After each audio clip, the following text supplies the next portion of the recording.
You are Locked On Phillies Postcast, part of Locked On Sports Philadelphia, on the Locked On Podcast Network. Your team every day. Welcome into the show, everybody. My name is Mark Farzetta. This right here is Locked On Sports Philadelphia. Locked On Sports Philadelphia's Phillies Postcast. It's great to have you along for the ride, although it's the final ride of this Phillies season. Before I say anything else, thank you for all the people that joined us along the ride of our maiden voyage of Locked On Sports Philadelphia Phillies Postcast throughout the entire season.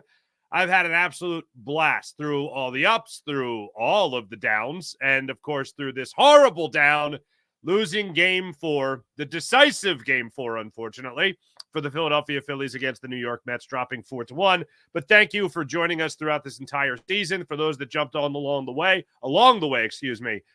from the deepest depths of my heart, thank you for making this channel such a success. For all the people that have worked on it, Connor Thomas, that have worked on it. Also Locked On Eagles Postcast with Harry Mays and Jason Martinez working on this. Thank you guys for joining us as we've broken it down for you guys along the way. Also, thank you for the people that are going to be were with me also last year for the Sixers, and also thank you to the people to be with me this year for the Sixers Postcast.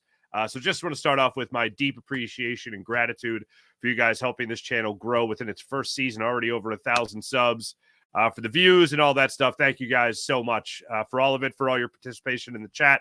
Thank you. Now, I will tell you, once again, for making Locked On Sports Philadelphia, Locked On Phillies Postcast your first listen every day. We're free and available wherever you get your podcasts and on YouTube, part of the Locked On Podcast Network. Your team every day. This particular episode brought to you by Booking.com, which the Phillies can use now because they don't have to play baseball anymore.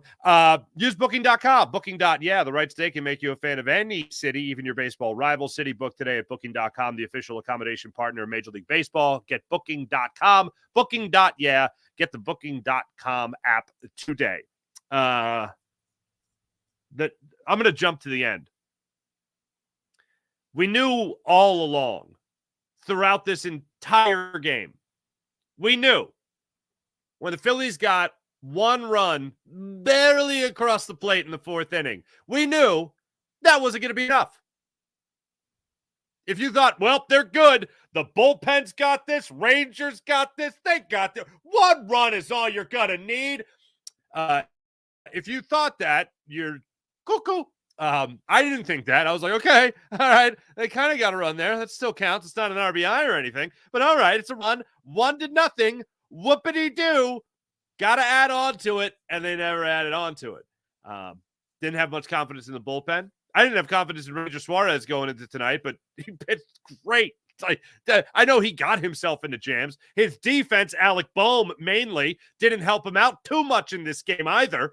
But still, if you told me before the night I was going to get 4 1/3 from Ranger Suarez scoreless, and that it would be just his second scoreless outing since June 2nd, think about that for a minute. A little over a month ago, he had a scoreless 5-inning performance against the Marlins in Miami. And then he was not so great after that. And then he came out tonight and gave you 4 1/3 scoreless, and your offense got him 1 run of support. And it was barely there. But this is immediately what I thought of. And I'm sorry. I said it was going to start at the end. And I didn't. But here you go. There's no way that this Phillies team was going to win Game 5. And I know you had Zach Wheeler. I didn't have confidence in the offense. I didn't have confidence in the bullpen. The fact that they were in this game for as long as they were is in itself a damn miracle, considering what the Mets were able to do in the first couple innings of this ball game, and we'll get to that. But as this game was going on, and when Francisco Lindor hit that home run, I'll take you through my emotions of that and what was crossing through my mind. But when he hit that grand slam, my first thought was, all right, you're in their bullpen. Maybe you make this happen. And then after Alec Bohm's shot down the first base line was ruled foul, even though it was fair, my thought was, well, that's it.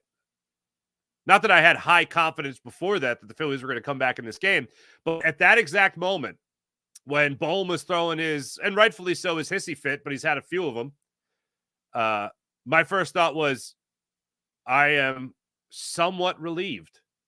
And I got to be honest with you, through all the suffering we've gone through as Philadelphia sports fans over the years, to put it in perspective for you, the Phillies winning the World Series in 2008 was the first championship I ever experienced in Philadelphia.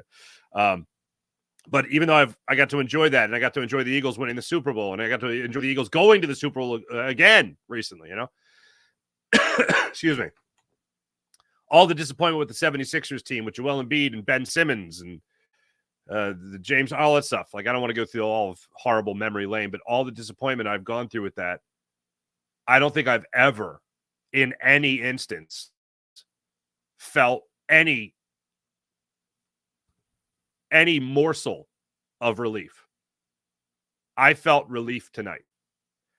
The bottom line was, and it's a terrible thing, but I don't have to watch the Mets celebrate at Citizens Bank Park a Game 5 victory. Now, you can quibble over whether or not you actually thought the Phillies would win a Game 5. Good for you if you think they would. Obviously, we'll never know, but here's what I do know. I know I will not be watching the New York Mets celebrate in front of Philadelphia fans. Stunned. Brokenhearted is probably the more, because even though you're not stunned by the fact that the Phillies lost this series, even though you're not stunned by the fact that the Francisco Lindor came up and hit a grand slam to convincingly take a 3-run lead, even though that was the case, I don't think anybody's stunned. Still heartbroken when it actually happens. Even if you were watching this team right after everybody got back from London, and you were watching the Mets become one of the best teams in baseball, the best team in baseball, actually, since they got back from London. And the Phillies just try to find some ounce of momentum since then. Even if you were watching all the bumps in the road, when it finally happens, it sucks. And the only thing I can really scrounge up from it is I'm so glad I don't have to watch this at home. I'm so glad I don't have to watch Philadelphia fans watching Francisco Lindor and Pete Alonso embrace. Like, I'm so glad I don't have to watch Edwin Diaz, throw his hands up in the air for finally doing his job. Like, I don't have to watch that. The Mets fans, congratulations, you Citi Field. You guys got to watch your team beat a division rival that had a better record than them throughout the entire season. But when it came to what mattered most, the Mets did it. I acknowledged going into this series that I thought the Phillies were going to win this series. I acknowledged that I would rather have faced the Brewers, but there was no denying, and here I go again, there's no denying the fact that this is not the New York Mets team that we have watched for the most part for the vast majority of our lives together, okay?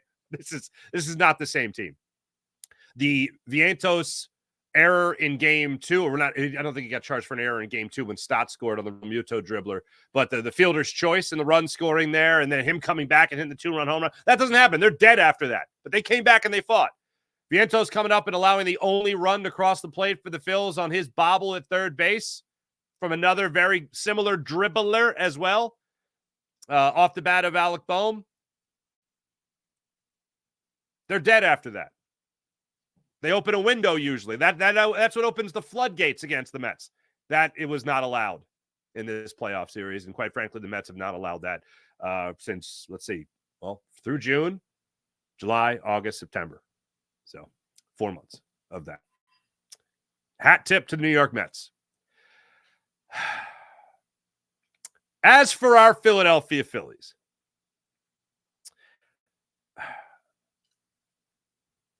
I am amazed that Alec Bohm didn't get thrown out of the game for drawing a line in the dirt. Now, although he was right, and although the Phillies were robbed in that situation, and you don't know what's going to happen when you get possibly a runner on second and third in that situation in the 8th inning. You don't know what can happen after that. You cross your fingers for just about everything possible when you're down 3 runs. But Phillies didn't get the big hits really throughout this series. Phillies had a 4-hit performance today. 4-hit performance today. Nick Castellanos had 2 of them. Bryce Harper, for all the talk in the world, people wanted to say, oh, you got to talk about Bryce Harper this, Bryce Harper that. Bryce Harper's so great. Oh, Bryce Harper's one of the most clutch athletes ever. You know what? He had a double today. And I love the fact that he had that double. It was great that he had that double. But when I watched the rest of that inning, and the Phillies couldn't do anything with it, Jose Quintana ends up going out of the game in the 6th inning. He's at 86 pitches. Harper gets the leadoff double. Quintana comes out. Garrett goes in. Castellanos strikes out on a 3-2 splitter. Bohm comes up, works a walk, which was a miracle in its own right. Then Realmuto strikes out, chasing a sweeper. Garrett's out. Peterson comes in to face Bryson Stott. Bryson Stott's up in the count 2-0. And then I think he went down in the count. No, he was at 2-0. And then he rolled over one down the right field, or excuse me, down the first base line. Phillies had an opportunity there to maybe, with a runner in scoring position, go up 2-0. Maybe at that point. They wasted it. And the Mets then unloaded with one huge swing of the bat. And let's call it what it is. The Phillies were extremely lucky that in the early goings of this ball game, the Mets didn't blow it open even more so. We'll get to the specifics of that. But the big inning that came for the Mets then, of course, came off the bat of Francisco Lindor when Jeff Hoffman was in the game, came in, did a good job of relieving Ranger Suarez after that solid start. Hoffman gives up the leadoff single, and then he ends up hitting Marte, so the runners are on first and second with nobody out. Taylor comes into the game. There's a wild pitch. He ends up walking Taylor. Bases loaded. Nobody out. Mound conference gets Alvarez to ground into the 6-4 fielder's choice. So they get the first out at home. Unfortunately, there was no opportunity to turn two in that scenario. And Rob Thompson then opts to go from Jeff Hoffman, who was at 28 pitches. I believe there was only one other outing this season, this entire year, where he pitched more than 30 pitches. So 28, I think, was the second most he had thrown this year. So he gets him out of the game. He brings in Carlos Estevez to face Francisco Lindor. Estevez leads a fastball that was actually away a little bit on the outer half of the plate. Leaves it up outside. Francisco Lindor tattoos it over the right center field wall for a grand slam. And just like that, the Mets did what they failed to do in two other situations earlier in the ball game, which is come up with the big hit with runners in scoring position. And it doesn't get any bigger. The granddaddy of them all, the biggest hit you can have with runners in scoring position, the base is juiced, is just putting the ball over the wall for 4 to touch home. And that's exactly what went down. I don't fault the pitching change there. You could have had Lindor come in and face the lefty and Matt Strahm. They opted not to do that. Strahm obviously hasn't been exactly great in this postseason. He has had his struggles really in September and then in the postseason as well. So they just decided to keep Francisco Lindor batting from the left side of the plate. And he got one. Boy, did he. And that was the swing that ended the Phillies season. Phillies had opportunities after that to try to crawl back into this game. As I said, and I said I'd get into it with more specifics, when he hit the grand slam, I said, okay, it's the 6th inning. You're in their bullpen. Let's go. Let's all right. I didn't have that's it. It's over. And I was surprised. Like I watched it leave, and my first thought was 6th inning. You got the 7th, 8th, 9th. You got the top of the order coming up soon enough. Maybe even 2 at-bats here if you're lucky. You can make something happen here, especially against that bullpen. Let's go. That was my thought. And it wasn't me even. It wasn't like, oh, it's over. And then I was talking myself back into it. Wilson ended up coming up to face Peterson in the top of the 7th inning. Marsh shows bunt because I guess why not? He's facing a lefty. Schwarber then comes in, grounds on a double play. Wasn't going to be that inning. 8th inning. Oh, and Ryan Kirkering gives up a leadoff double, but he gets out of that. All right. Way to be in the bottom of the 7th inning. 8th inning. Peterson's pitching still.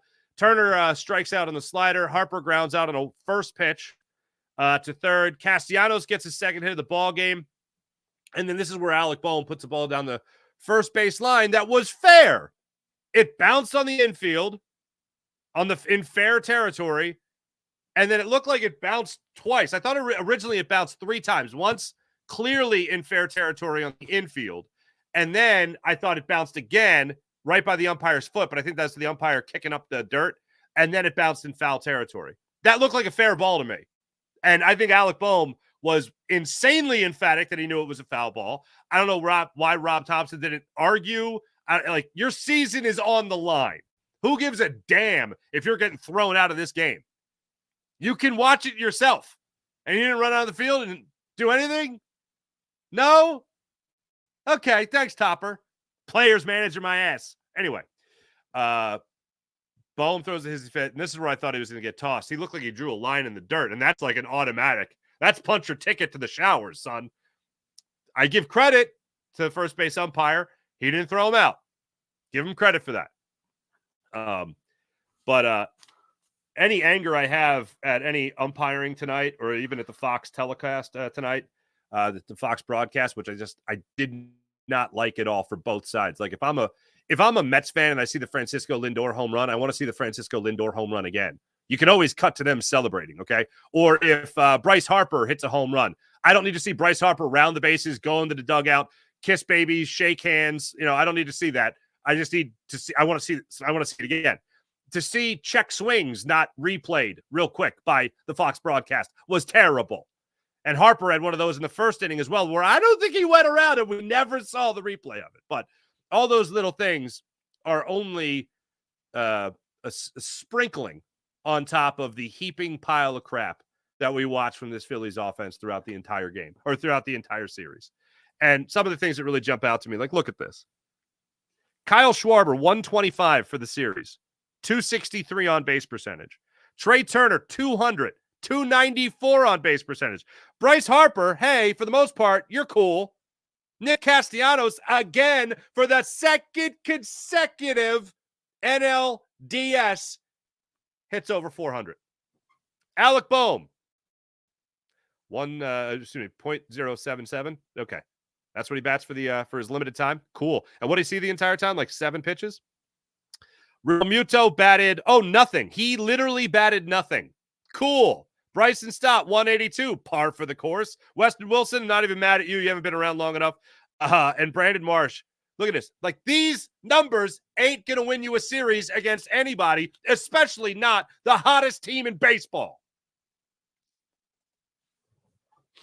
It was, game one. Zach Wheeler pitches his butt off. And then this is pretty much par for the course when it comes to this entire series for this Phillies team. All the money in the world for this lineup.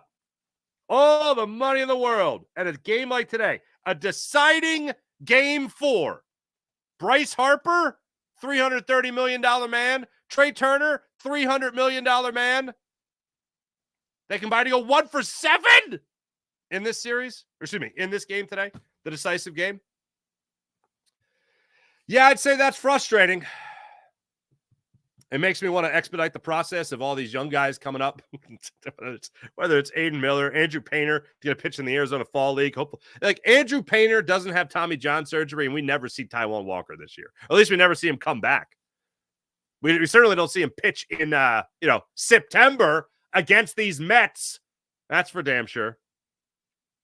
I have a very similar. We'll get to it exactly what I feel like in a second, but also we'll talk about Ranger Suarez and what this Phillies team could do in the not too distant future. Which besides playing golf, of course. But Phillies are done.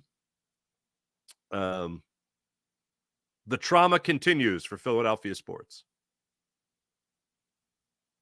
The implosion of last year's Eagles, the 76ers getting bounced out against the Knicks, and now the Sixers losing to the Mets. Or excuse me, now the Phillies losing to the Mets.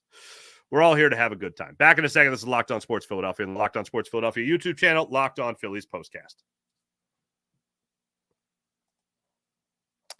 Hopefully you won some money for yourself with FanDuel, though. Hey, NFL fans, you can get the start of the season that you have really been looking for with a big return from FanDuel, America's #1 sportsbook.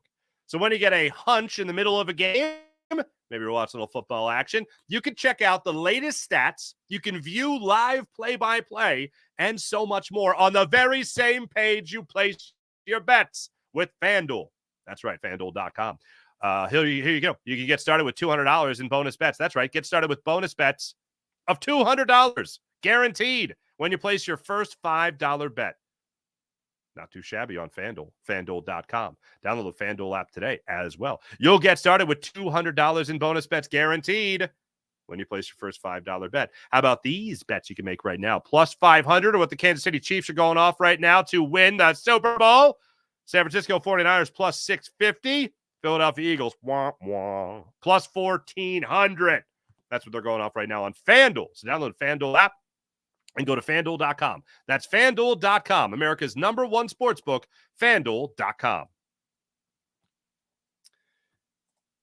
And let's not forget about the Game Time app. Download the Game Time app to your phone, create an account, use promo code LOCKEDONMLB for $20 off your first purchase. That's promo code LOCKEDONMLB for $20 off your first purchase. Terms apply.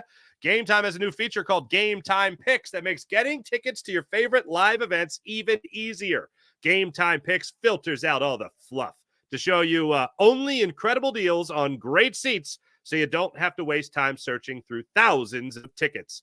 So take the guesswork out of buying tickets with the Game Time app. You can view your seat before you buy it. You can also toggle the all-in pricing feature so you know exactly what you're buying before you purchase, so you don't get that sticker shock upon checkout of, oh, how do these $30 tickets become $40? What's going on here? No, you know the all-in pricing when you toggle the all-in pricing feature. Also, with the Game Time Picks feature, you toggle that feature on the app.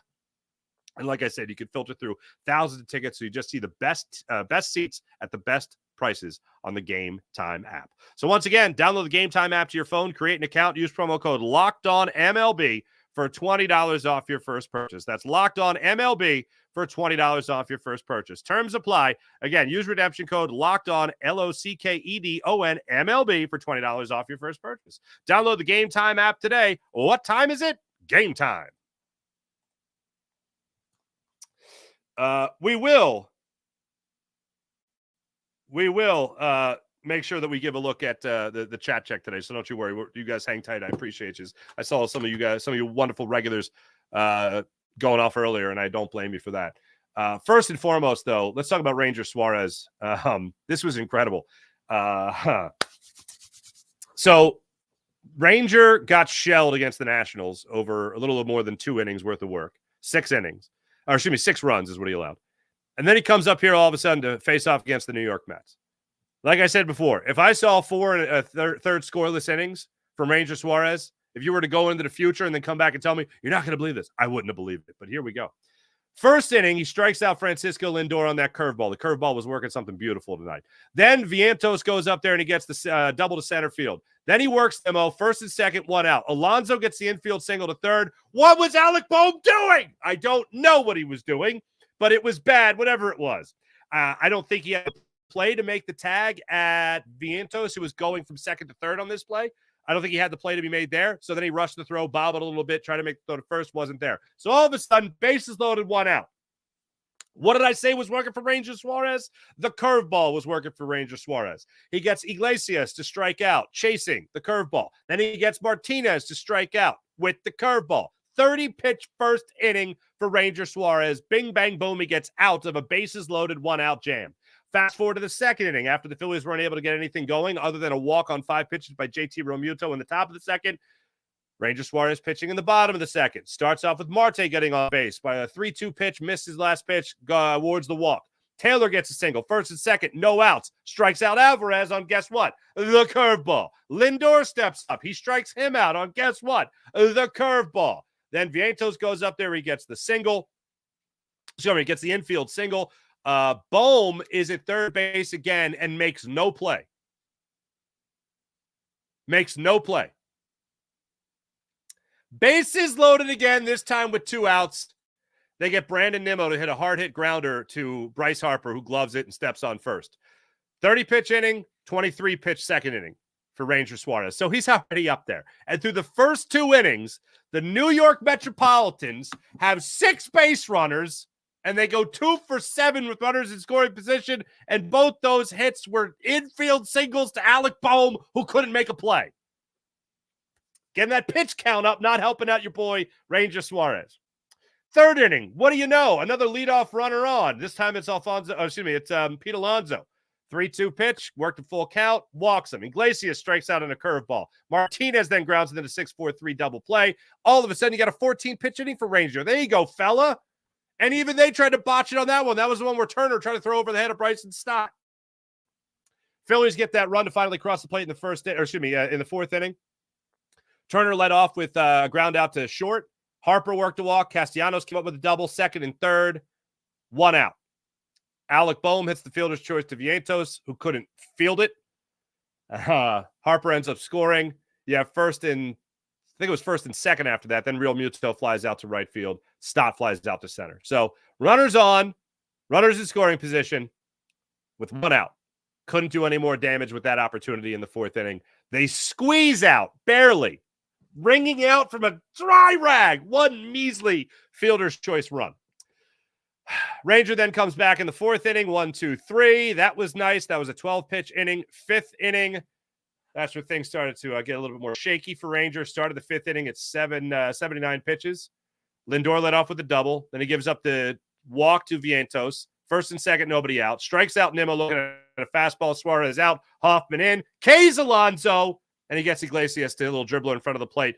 JT Realmuto goes out, gloves it, fires it first, and gets it. Sixth inning, couple of wild pitches. I don't know what JT was doing behind the plate tonight at some of those.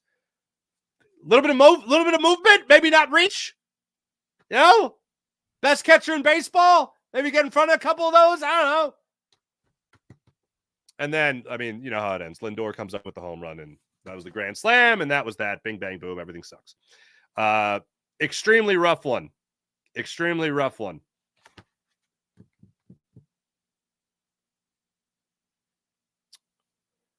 Yep.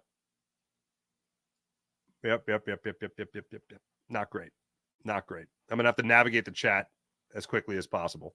But I think we're all in the same headspace, Phillies fans. I don't know what the deal was with Alec Bohm, other than I look at a guy who's just, I can't just all of a sudden think that he's just terrible at baseball. It's very difficult for me to wrap my head around it. All of a sudden he's not good. I don't think he's 100%. And I think he's extremely frustrated. And I've never seen him, even with the I hate this bleeping place. Like, I could understand that. That's the stadium of people booing you after you're frustrated at yourself for making 3 errors in an inning. Like, I get it. That sucks. What I don't get is being this frustrated with yourself if you know especially that you're not 100%. And I don't think he's 100%. But all in all, it shouldn't have come down to Alec Bohm. Kyle Schwarber, Trey Turner. I mean, you look at Bryce Harper and you look at Nick Castellanos. Those guys, they pulled their weight in the series. Some of the other big money guys, not so much. And let's call it what it is. Bryson Stott, other than, look, he's played a phenomenal second base. But anything hit-wise, he had one big hit in this series. And I hate for things to come down to him. But I'm talking about holes in the lineup right now. Schwarber, Turner became big holes. Schwarber had the one home run, obviously. And that was that for him, pretty much. A couple of good at-bats, a couple of walks. All right. But, man. Look, guys like Fernando Tatis, guys like Francisco Lindor, they got to carry teams. And Bryce Harper, this is a situation where he had to carry the team. In any instance where somebody else isn't coming up with the big hit, he's the guy that had to come up with the big hit. Nick Castellanos, I guess, was the closest thing to doing that for this Phillies team. All right. When we come back, go jump into the comment section. See how you guys are feeling about this one. I know a lot of Mets fans are in the chat. So there you go. Back in a second, Locked On Sports Philadelphia and the Locked On Sports Philadelphia Phillies postcast. How about Booking.com? Booking.yeah. This episode of Locked On Phillies postcast is brought to you by Booking.com. Booking.yeah. Explore those U.S. cities you always secretly wanted to learn more about, with hotels, bed and breakfast, vacation rentals, resorts, and so much more on Booking.com. You might just find the perfect stay, even in your baseball rivals' city during the postseason. Maybe it's time to taste test your baseball competition stadium cuisine. Luckily, on Booking.com, you can find the stadium stay that's right for you. With Booking.com's wide variety of choices across the United States, you can go incognito in your baseball rival city. And even if it's not baseball, I just use Booking.com to book a little trip to Puerto Rico. So I'm looking forward to Puerto Rico in a couple of weeks. Lord knows I need it, especially after this season. Booking.com can help you book a stay that's close to your home team or rival stadium. No matter what team you're rooting for this postseason, Booking.com can make you a fan of any U.S. city. From hotels that look over stadiums to family-friendly resorts to cute bed and breakfast stays, Booking.com has so many choices across the United States. Right now, you can make yourself a fan of any U.S. city with Booking.com. Booking.yeah. Even your baseball rival's city. So check it out, Booking.com, Booking.yeah. All right, I feel like the chat check's going to be a bit of a landmine. Okay, so here we go. Here goes nothing. It's going to take a minute before I get to the top of this because I'm going to get to the top of this.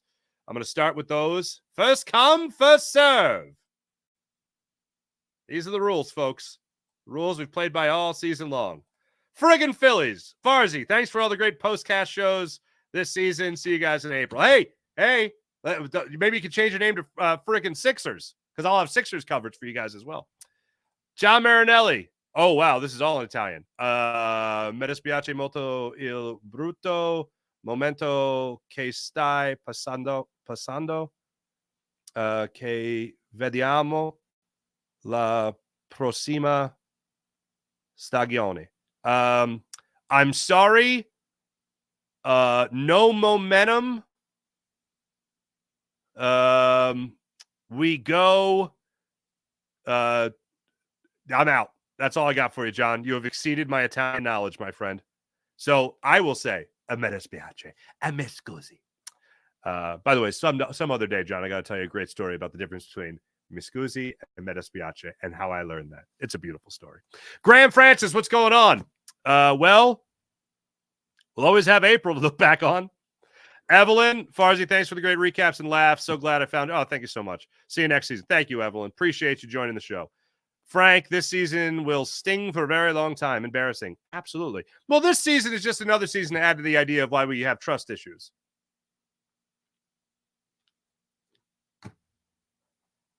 Yep. Spurgeon King, officially dead, 100. Not alive, pathetic way to go out. Yep. Babs, hello. Farzy, that was a complete organizational failure. Major changes must be made. Wait, absolutely, Babs. Here you go. What did Austin Hayes do for this team? Oh, nothing? That's fun. Carlos Estevez. Oh, he gave up a grand slam in a decisive game 4. That's fun. That's cool. All right. So, yeah, organizational failure. Whit Merrifield.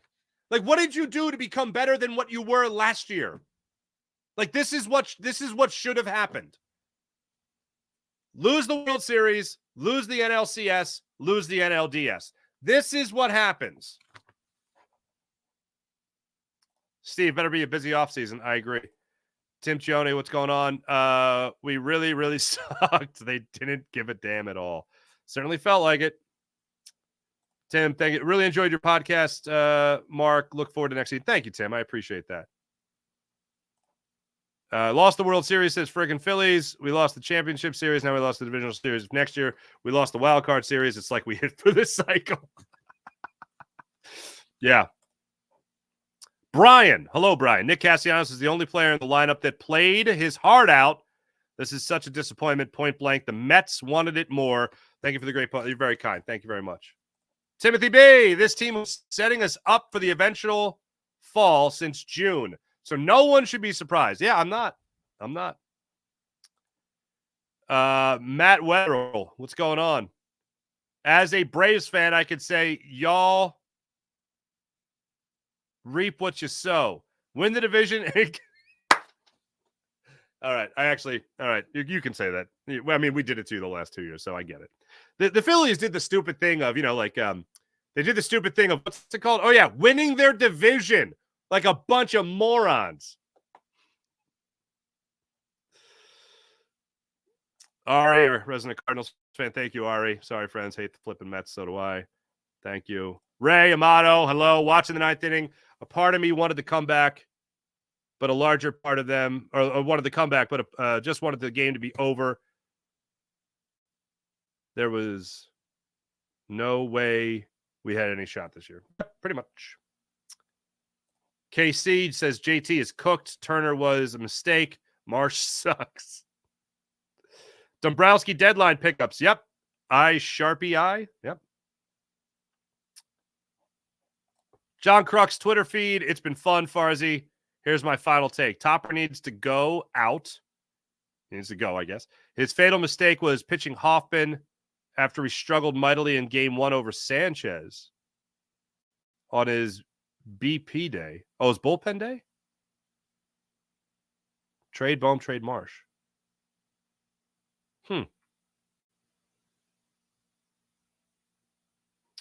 Mr. Bobo. Mr. Bubo? You could argue they haven't really played baseball for a while. Well, it certainly looks like it.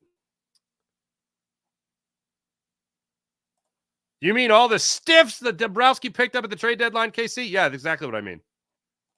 Existentialism tyrant. Appreciate it. Thanks, Mark. Thanks for all the laughter, insights, good times, bad times. See you next season. Glad to have found this channel. Thank you. I appreciate that. KGB, Farzi, this is BS. I've been saying it all year. Topper has no damn idea how to manage pitchers. Pat say, what's going on? Love you, Farzi. Thanks for living and dying with us all season, you man. But golly, this is awful. I agree, Mr. Pat. Thank you. Jamie Jolly, terrible. Feel bad for Bryce, says Matt Ryan. Wasted season. Go Sixers. Screw Bryce. He hasn't done anything for months. Ooh, this is a great question. Muted growl. Who has less heart? Sixers, Eagles, or Phillies? That's a good question. Bab says, take a good look at Bohm because you won't be seeing him anymore. Chasing balls, lolling away. Hey, what's going on, A? At least when the Sixers lost to the Knicks, they put up a good fight. Yeah, with an injured Joel Embiid. You know what? That's a good point.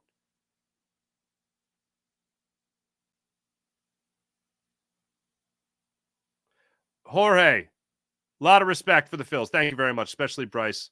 Damn good team. Thank you, Jorge. I appreciate that. Lentz just says trade Harper, trade Alvarado, trade Bohm, fire Thompson, fire Kevin Long. Michael Kerchak, the Philly choke up next Eagles. Thanks for the Philly choke next up Eagles. I get it now. Thank you. This is, I believe, where a lot of the other fans came in here. Sir Sketchable, what's going on? Hello, Jamie Slack, Clean House. Uncle Steve Cohen. A lot of the Mets feeling like they won the World Series, and I could understand why. The Phillies won the division, and the Mets beat them handily. For the last, 8 games, the Phillies won 2 times against the Mets in 8 games. Wow. That really is. Now that I just did the math, that really hurts my soul.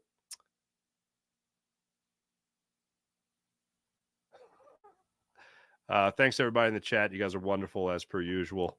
Once again, my name is Mark Farzetta. Thank you guys so much for joining me throughout the entire season. Look, I'm in the school of I can still hate the Mets. Oh, Remo, hello. Thank you. Nice to see you. And I do. Don't get me wrong. I still hate the Mets. But I have always been in the school, unless it's the Cowboys or the Pittsburgh Penguins. Those are the only 2 teams that I could never even use the term pull for, but I can use the term pull for. So usually the team knocks my team out, I pull for. That they go on and they win the whole thing. Because it doesn't matter, but I guess somewhat of a consolation prize is you lost to the team that won it all. So Mets, you better win that damn championship. That's all I got to say. Thanks for watching. Thanks for listening. Again, everybody that has been with us along our first Phillies season here at Locked On Sports, Locked On Phillies postcast on the Locked On Sports Philadelphia YouTube channel. Thank you so much. I had such a blast with you guys. I really did. I'm going to miss talking baseball with you guys. But now I'll be moving on to cover the 76ers for this fine YouTube channel. So all the same pep in my step when it comes to the 76ers and their season getting underway, which, by the way, they're in regular season. They get things started October 23rd. So, not that far from now. Wednesday, October 23rd against the Milwaukee Bucks in South Philly. I'll be right here with you guys on your Locked On Sixers postcast. So I look forward to doing that. But once again, thanks to everybody. Really appreciate you guys. Mets, go win the World Series, please. Appreciate it. Thanks for watching. Thanks for listening. My name is Mark Farzetta. Have a wonderful rest of your evening. I'll be back with you guys when we pick up the Sixers postcasts again. Thanks, everyone. See you then. And thanks for a great season. Bye.